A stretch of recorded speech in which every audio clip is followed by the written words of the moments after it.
There's a few scenes in it that are really brutal, man. Particularly one in episode 8 that's just... talk about the crew being involved and invested.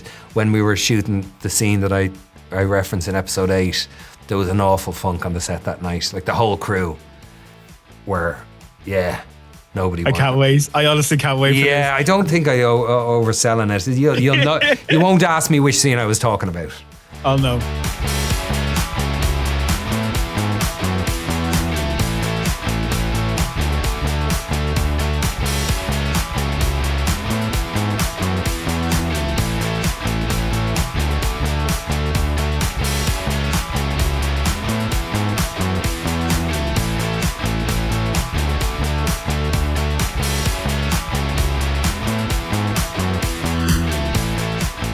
Been able just to take it all in now that it's all completed?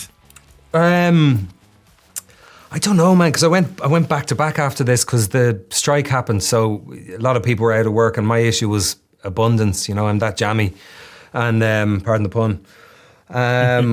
But yeah, the response to it's been amazing, and I really wasn't expecting it. I mean, I didn't think we were making something that was crap. I really didn't, but I didn't expect the response to be what it has been. Have you been getting people who've worked on the Batman, like Robert or anyone, wanting to know more about this to go, Jesus, how is this going? No, not at all. No, Brilliant. but I've had some texts but I've had some texts from the crew members who were working on it and were kind of really invested in the whole process as well. We were together for a year nearly doing this. We had a break in the middle. There was a writer's strike in the middle of the show, so we were stood down for 5 months. But the same crew came back in November to pick up where we left off, and I got a few texts from.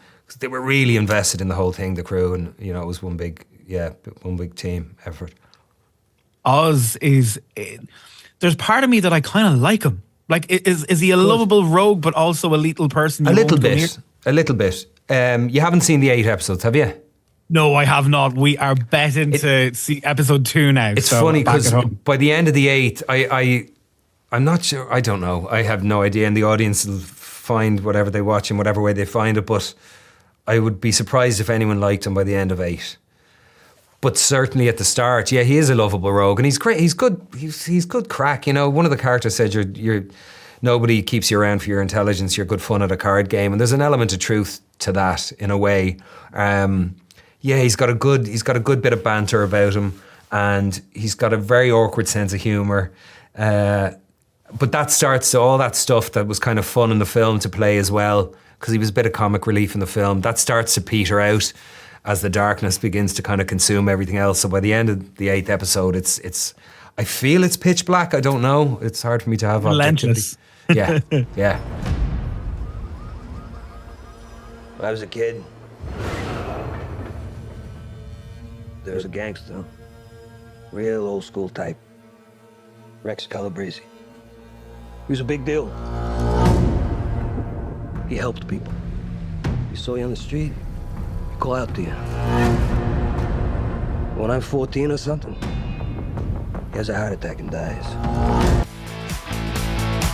didn't need references because the script was just, you use your imagination and you're given fantastic writing that Lauren LaFranc and her team of writers created, so that was enough. But there's no doubt anything I've ever seen from things that people have said to me, like Untouchables, or what else was said to me, other things, Sopranos. I'm not comparing myself, but when people have said that to me, it's not like I have a knee-jerk response to, oh no, I get it inhabits a similar world. This universe still got such an enduring appeal. It's been revised so many times. It's just anything that's archetypical, anything that speaks to the human condition and does it in characters that are at turns sympathetic and extraordinarily at times cruel.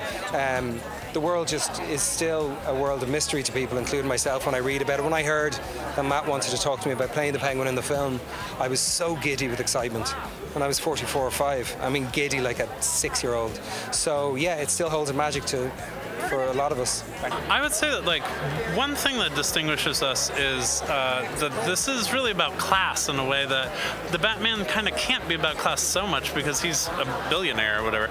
And the version of the Penguin that we all kind of know from the past is, this guy wears a tuxedo and a top hat and is like an aristocrat, and so like it was fun to get to make a version where he was not from the same class, and he is like, pulling himself up by his bootstraps and like looking towards those other people, and that we could talk about that difference, So she's the source of his power, but she also like she's in a funny way trying to teach him how to use his humiliation and powerlessness as a weapon.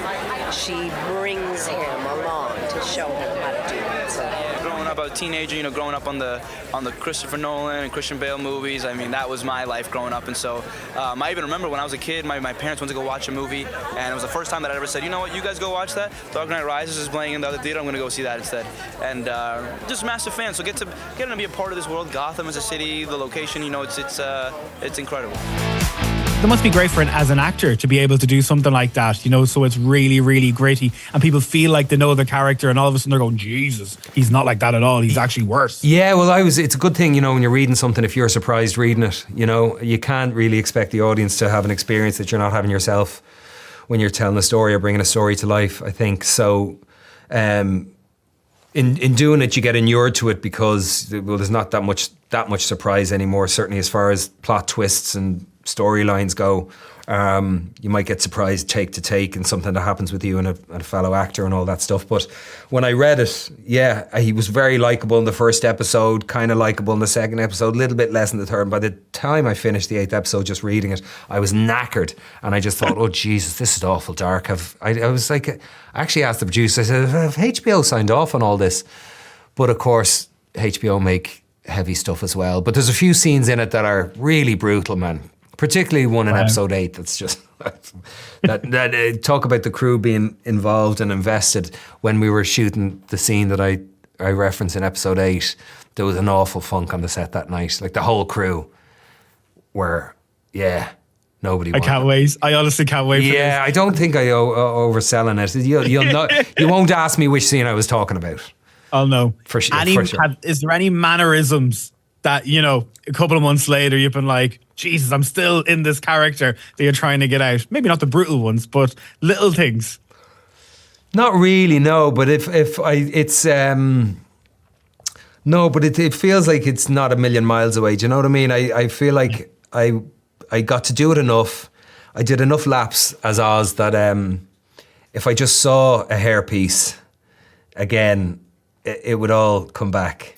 If I stepped into the makeup trailer even without getting the makeup on, I feel like it's probably very accessible to me, the whole thing, just because I walked limped in his shoes for long enough, But nothing, thank God, nothing remained. Nothing I'm aware of anyway.